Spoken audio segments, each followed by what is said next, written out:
When I first heard of the visual field going flat in the process of awakening, liberation, I thought it was interesting, but I didn't know what to make of it.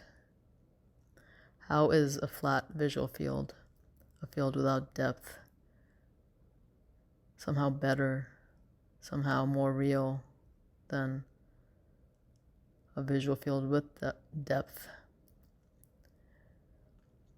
I understand better now.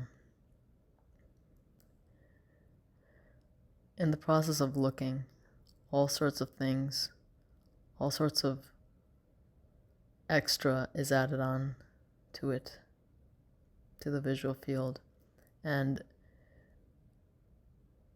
when you inquire into this, when you look into this and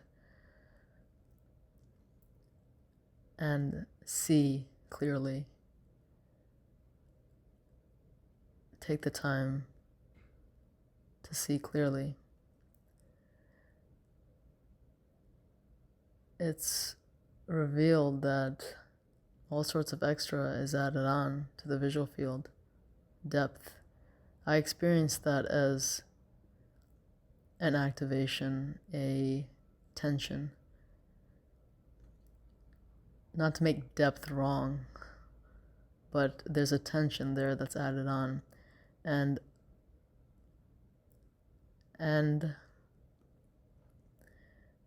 other things are added to the visual field, like ideas emerge about what is being seen is, and it becomes a twisted jumble like the mind tends to do. But when that's not there, when these things don't emerge, the appearance is a flat visual field. For me, the visual field has never been perfectly flat, but there's become more flatness. There has become more flatness in it. But it's not important how necessarily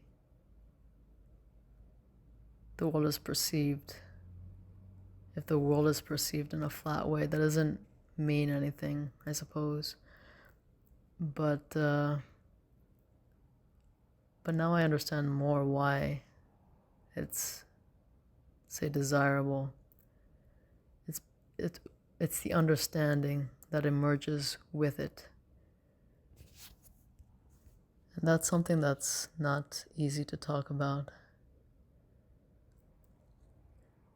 There's an understanding there that emerges, that there's no solidity to what's being seen. No solidity in space and no solidity in time.